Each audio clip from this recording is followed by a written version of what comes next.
Você já parou para pensar por que às vezes parece tão prazeroso ver alguém sendo cancelado na internet? Por que tanta gente se junta para criticar, apontar, zombar e atacar, como se fosse um grande espetáculo? Talvez você já tenha feito isso, mesmo sem querer, ou até tenha sentido aquela pontinha de satisfação ao ver alguém caindo. Não é só maldade e também não é só justiça.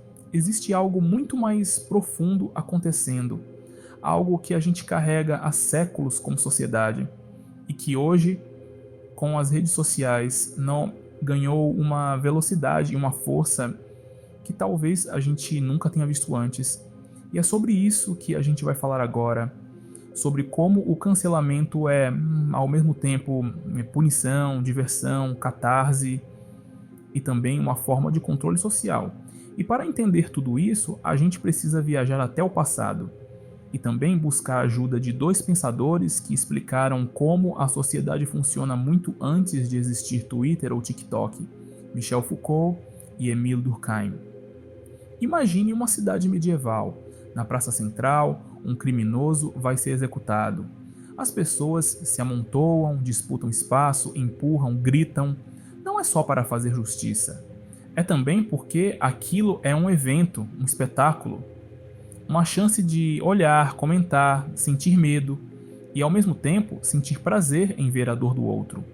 Foucault explicou isso muito bem no seu livro Vigiar e Punir. Ele mostra que, antigamente, o castigo era público, justamente para que todos participassem.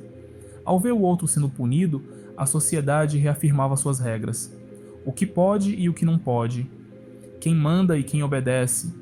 Quem está dentro e quem está fora. E mais do que isso, punir em público dava às pessoas comuns um gostinho de poder, de estarem do lado certo, de serem moralmente superiores naquele momento. Agora pensa no que acontece hoje.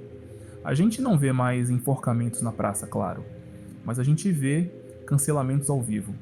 A gente abre o Twitter e encontra um trending topic, fulano exposto. Em segundos, milhares de pessoas comentam, ironizam, atacam, criam memes, produzem vídeos explicando a verdade sobre quem errou. E a dinâmica é quase a mesma. Um erro, que pode ser real, grave ou até discutível, vira o motivo para um ritual coletivo de punição. E quanto mais gente participa, mais parece certo punir. Foucault diria que isso é a continuidade da lógica do espetáculo da punição, só que agora, digital e potencializada por algoritmos que adoram polêmica. Mas por que isso dá prazer? Por que a gente sente satisfação ao ver alguém sendo cancelado? Uma das explicações está no que o próprio Foucault chama de microfísica do poder.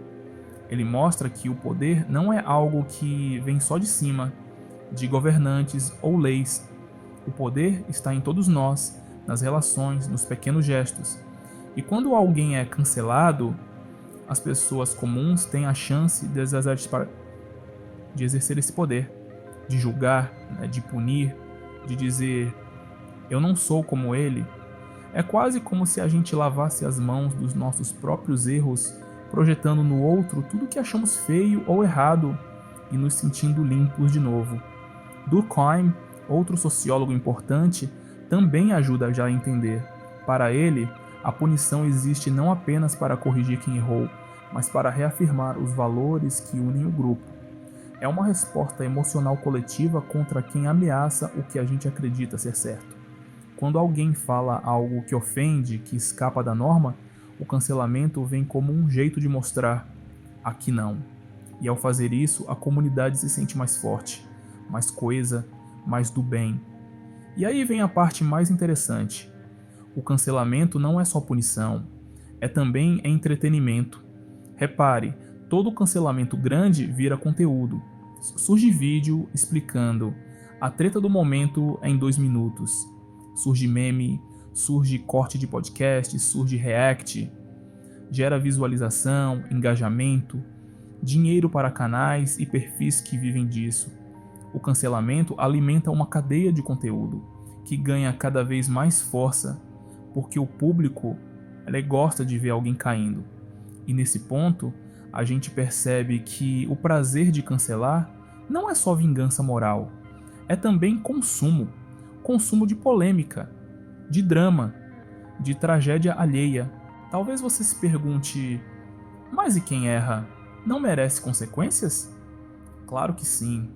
A questão não é sobre proteger quem faz algo grave, a questão é que muitas vezes o cancelamento não corrige, não transforma, não educa, só destrói, e o coletivo se alimenta dessa destruição como espetáculo.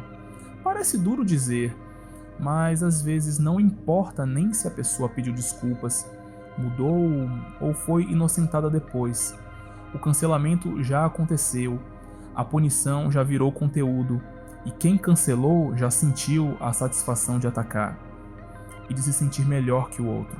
Agora pensa em como isso afeta quem cancela. Foucault diria que ao participar desse ritual, a gente internaliza as normas do grupo, a gente aprende o que pode ou não dizer, e por medo de ser o próximo, a gente se vigia. É a chamada vigilância difusa. Todo mundo vigia todo mundo, e assim mesmo.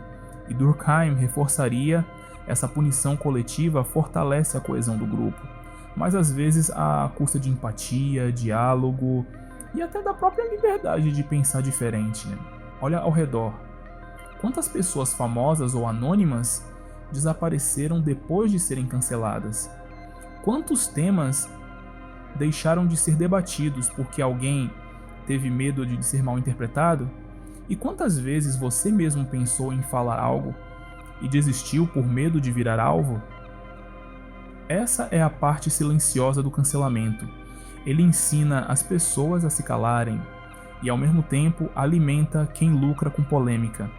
É por isso que a pergunta mais importante não é só quem errou, é também quem está lucrando com isso. Quem ganha seguidores, engajamento, anúncios, relevância? Quem transforma a raiva coletiva em curtidas e dinheiro? E a gente percebe que, mesmo que a gente acredite estar fazendo justiça, muitas vezes estamos alimentando uma máquina que precisa de novos culpados toda semana para continuar rodando.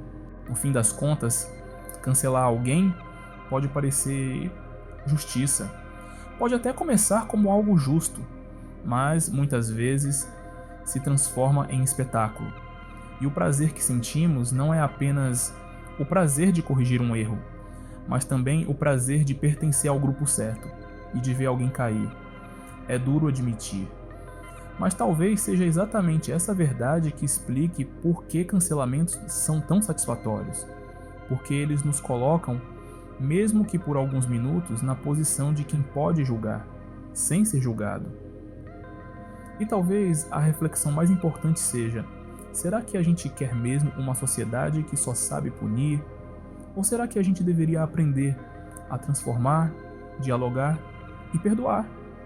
Se você gostou desse vídeo, compartilha. Comenta aqui embaixo. Você já cancelou alguém? Já sentiu prazer nisso? Vamos conversar, sem medo de sermos os próximos.